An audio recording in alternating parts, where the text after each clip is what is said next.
nous terminerons ce chapitre 4 sur les voies de l'évangélisation par les 2 derniers numéros de ce chapitre, consacrés d'abord au sacrement et en conclusion à la piété populaire. Le rôle des sacrements, il est évident, comme dit le pape, qu'on n'insistera jamais assez sur le fait que l'évangélisation ne s'épuise pas dans la prédication et l'enseignement d'une doctrine, comme nous avons déjà eu l'occasion de le dire, car elle doit atteindre la vie naturelle, à laquelle elle donne un sens nouveau, grâce aux perspectives évangéliques qu'elle lui ouvre, et je dirais que c'est la grammaire de vie et l'ouverture du cœur vers un au-delà de la vie naturelle que donne la prédication de l'Évangile. Et la vie surnaturelle, qui n'est pas la négation, mais la purification et l'élévation de la vie naturelle. Comme le dit saint Thomas d'Aquin, la grâce ne détruit pas la nature, mais elle la purifie, elle la guérit, quand elle est blessée précisément par le péché, et elle l'élève bien au-dessus des perspectives proprement naturelles, au-delà de nos limites et de nos capacités, en nous donnant l'espérance d'une destinée éternelle. Cette vie surnaturelle, comme continue le pape Paul VI, cette vie surnaturelle trouve son expression vivante dans les 7 sacrements et dans l'admirable rayonnement de grâce et de sainteté qui est le leur. Voilà. Il ne faut pas opposer, comme on le fait parfois, dit encore le pape Paul VI, l'évangélisation à la sacramentalisation.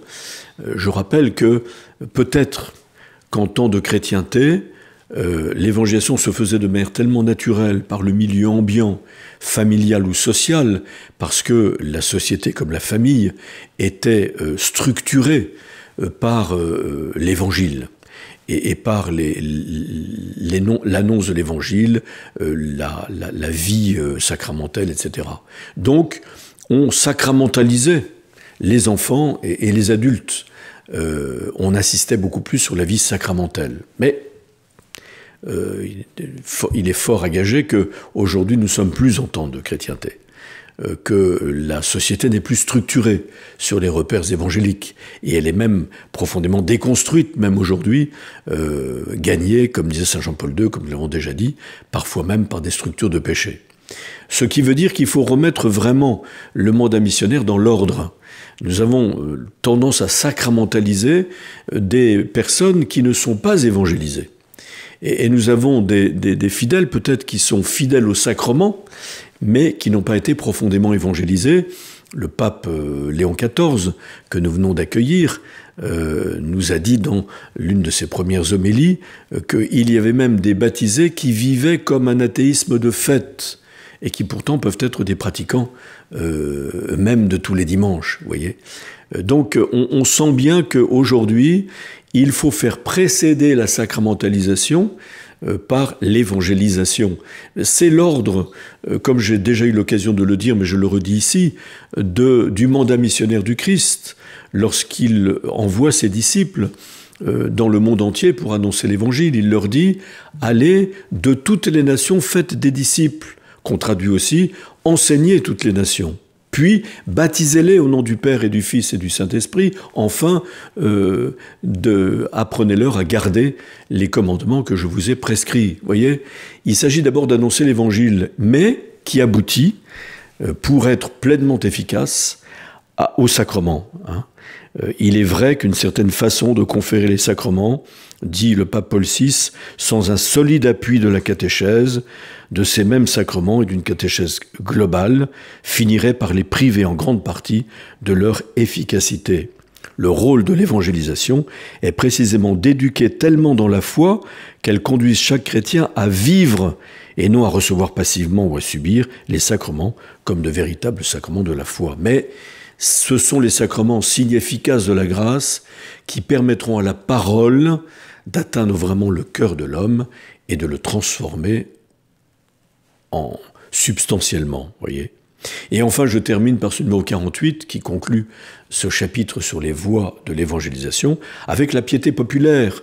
Le pape François a été le témoin pour nous et celui qui nous a encouragés, grâce à sa culture sans doute latino-américaine, de cette piété populaire qui est la religion profonde du peuple saint de Dieu.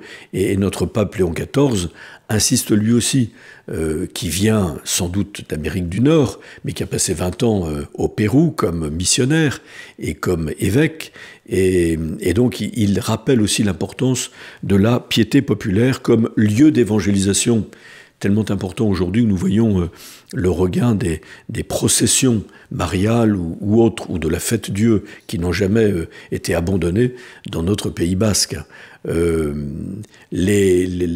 chapelet qui reprend sa place, les grands sanctuaires mariales qui accueillent de plus en plus de fidèles et souvent de non-croyants qui redécouvrent le lien au Christ et à l'Église grâce à la piété populaire qui s'y déploie. Je pense là, cette année, au 350e anniversaire des apparitions du Sacré-Cœur de Jésus à Sainte-Marguerite-Marie à Paray-le-Monial, qui vont être célébrés solennellement. D'ailleurs, le pape Léon XIV vient de nommer comme légat, pour le représenter, le cardinal Bustillo, qui est l'évêque d'Ajaccio et où s'est tenu en Corse, donc, un grand congrès sur la piété populaire. Et ce fut d'ailleurs le dernier voyage apostolique du pape François, qui honorait ainsi l'importance de la piété populaire comme un moyen d'évangélisation. Nous allons recevoir dans notre diocèse, dans quelques jours, en marge donc de cet anniversaire des apparitions du Sacré-Cœur de Jésus à Paray-le-Monial, les reliques de Sainte Marguerite-Marie qui vont sillonner le diocèse. Et le pape François, dans sa dernière encyclique, qui est comme son testament spirituel, Dilexit Nos, il nous a tant aimés, eh bien, nous a particulièrement rappelé l'importance de la dévotion au Sacré-Cœur. La piété populaire, qui peut avoir des limites, qui a toujours besoin d'être purifiée, d'être évangélisée, est un moyen d'évangélisation qui permet une vraie rencontre avec notre Seigneur Jésus-Christ au sein de son Église.